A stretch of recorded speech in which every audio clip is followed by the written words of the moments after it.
Здравствуйте, дорогие зрители! И мы продолжаем с вами говорить о счастье, как быть счастливыми и что мешает нашему счастью. И мы закончили с вами разговор о шкале психического здоровья.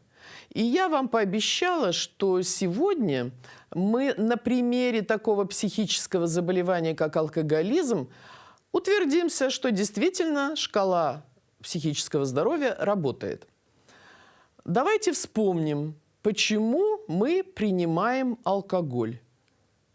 Ну, все знают, чтобы снять стресс.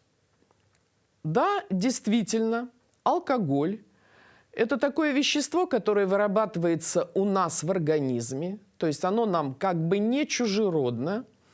И действительно, алкоголь помогает нам расслабиться, отдохнуть. Но, к сожалению, у нас в стране так называемое неправильное питье. Что это такое?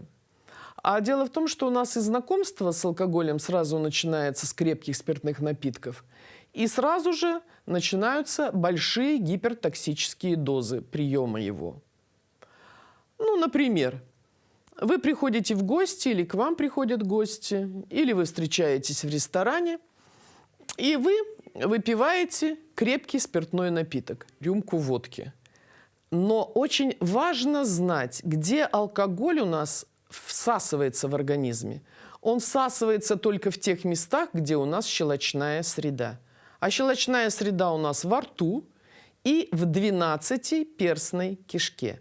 То есть в желудке практически алкоголь не всасывается. Вы выпиваете, и чем по традициям российским закусываете? Солененьким огурчиком или квашеной капусточкой, или салатиком с майонезом, а это все кислое. То есть вы добавляете кислоты в желудок. И алкоголь дальше не продвигается. Ну, у нас есть присказки народным любимые. Между первой и второй перерывчик небольшой. И, естественно, вторая рюмка водки летит туда же. И закусывается тоже кислой едой. Ну, у нас еще есть присказка «Бог Троицу любит».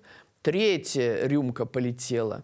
И опять мы закусили чем-то кислым, обильным. И вот у нас желудок переполняется. И, что называется, он не может уже сдерживать объем пищи, большой уже там килограмм, допустим, пищи вместе с водкой. И сфинктер открывается, ну, чтобы, как говорится, не погибнуть. И все это разом падает в 12-перстную кишку. То есть сразу же гипертоксическая доза. И если до этого народ говорил, как хорошо сидим, не в одном глазу, то тут сразу же всасывается в кровь огромная доза алкоголя, и человек, что называется, вдруг резко пьянеет и падает лицом в салат или там в тарелку. Ну вот, после такой дозы на утро, естественно, человеку плохо. Потому что, естественно, реакция токсическая на организм и особенно на головной мозг. Ну, у нас опять же есть народная присказка «чем повредился, тем и лечись». И у нас люди начинают похмеляться.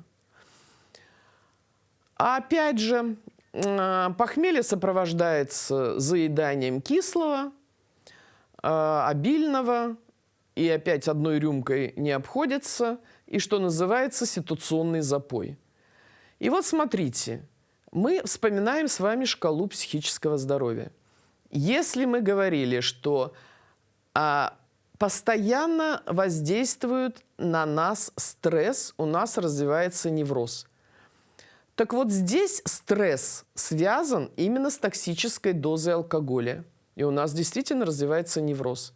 И если это происходит регулярно, ну, допустим, каждые выходные происходит, то у нас невроз, не успев закончиться от первого принятия, он уже переходит во второй, так сказать, через неделю. И вот вам невропатия. Ну, как будто бы человек особо не меняется, ничего такого страшного не происходит, но начинают окружающие и близкие замечать, что как-то раз за разом, а человек как-то меняется. То есть он принимает алкоголь и становится повышенно возбудимым, радостным, разговорчивым, очень общительным. И вот вам, пожалуйста, это уже акцентуация. И уже близкие знают, что человеку стоит только выпить, как он меняется. Вот он становится таким, как будто бы очень приятным даже человеком, более раскрепощенным, более общительным. И это даже как бы приветствуется. Но потом происходит нечто, и близкие начинают замечать, что человек, выпив, становится какой-то навязчивый, какой-то раздражительный, какой-то агрессивный. И он начинает доказывать, что он просто, что называется, как недаром пели раньше барды, вот тот самый человек, который делает ракеты, перекрывает Енисей, а также в области балета он впереди в планеты всей. И начинают, естественно, ему противоречить, сопротивляться.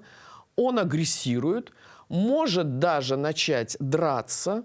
А если у него не получается создать конфликт в близком круге, то он, что называется, рвется на улицу и там ищет конфликт. То есть вот вам психопатизация, то есть нарастает деформация личности. И дальше больше с человеком что-то происходит. Я помню, когда работала в психоневрологическом диспансере, и были ночные дежурства у меня, то поступали мужчины, ну, чаще мужчины, реже женщины, с алкогольными психозами, то есть с галлюцинациями. И каждый из них мне говорил, что у него это произошло из-за того, что он резко остановился. Типа надо было продолжать, тогда бы ничего не было. А это уже воспаление головного мозга, связанное с токсическим поражением головного мозга. Это психотизация. А кто-то хвастался, ну так, в быту. Да я могу выпить и пить несколько дней подряд. У меня никогда белочки, то есть психоза, не было. Эпилепсии у меня не было. И типа все хорошо, я здоров, и у меня очень крепкий организм. А я напоминаю вам, по шкале психического здоровья у нас, да, после психопатизации у нас наступает такая деформация личности, которая называется психотизация. И там всего 3 заболевания: шизофрения, эпилепсия и психоорганический синдром. И все они приводят к одному и тому же состоянию, которое называется маразм. Так вот, белочка или галлюциноз алкогольный – это шизофрения. Или же вообще бывают эпилептические припадки, явные даже для близких. И не надо быть врачом, чтобы поставить эпилепсию. А у другого ни белочек, ни эпилепсии, но почему-то он становится глупым, примитивным, совершает очень много бытовых ошибок, оставляет газ включенным там, или утюг включенным, и вообще какой-то становится уплощенный эмоционально, пошлый, любит скабрезные анекдоты, рассказывает их с удовольствием вслух, даже невзирая на возраст слушателей. Ну, присоединяются и другие там заболевания, обычно цирроз там и так далее. И человек, что называется, в маразме. А в связи с тем, что мы сейчас вообще стали дольше жить, нейродегенеративных заболеваний становится все больше и больше, к сожалению. И причина, я про алкоголизм рассказываю, а в принципе и другие зависимости, ну, допустим, наркомания, да, точно так же приводят к деформации личности. Так вот, в случае алкоголизма люди сами провоцируют у себя нейродегенеративные заболевания и приносят страшную боль близким людям, и потом просто мешают им жить тогда, когда у них снижается интеллект и их дееспособность. Я думаю, что на примере алкоголизма стала понятней шкала психического здоровья. И здесь следует вопрос, а когда можно повернуть вспять? Где та граница, когда можно выздороветь, что называется, и прекратить эту деформацию личности? Вот я напоминаю вам, да, невропатия, потом ухудшается состояние, происходит акцентуация личности, потом психопатизация, потом психотизация, и все заканчивается маразмом. Так вот, на уровне акцентуации, не переходя в психопатизацию, можно остановить этот процесс деформации личности и повернуть, что называется, к здоровью. Вы мне можете задать вопрос, а каким образом? А только через психотерапию. Это должен проводить профессионал, врач, психотерапевт. Я напомню, что врачом-психотерапевтом имеют право работать только врачи-психиатры, имеющие стаж практической работы не менее 3 лет. Ну и еще приведу вам выражение своего отца, который был психоневрологом. Это первое поколение в нашей семье психоневрологов, а вообще нас 3 поколения в семье. Мой папа говорил так: от наших болезней психоневрологических умирают редко, но от них становятся или дураками, то есть людьми со сниженным интеллектом, или людьми с плохим характером. Поэтому вы можете попросить обратную связь у своих близких и спросить, как они оценивают ваш характер. Хороший ли у вас характер или плохой характер? Или, как говорят, тяжелый характер, трудный характер.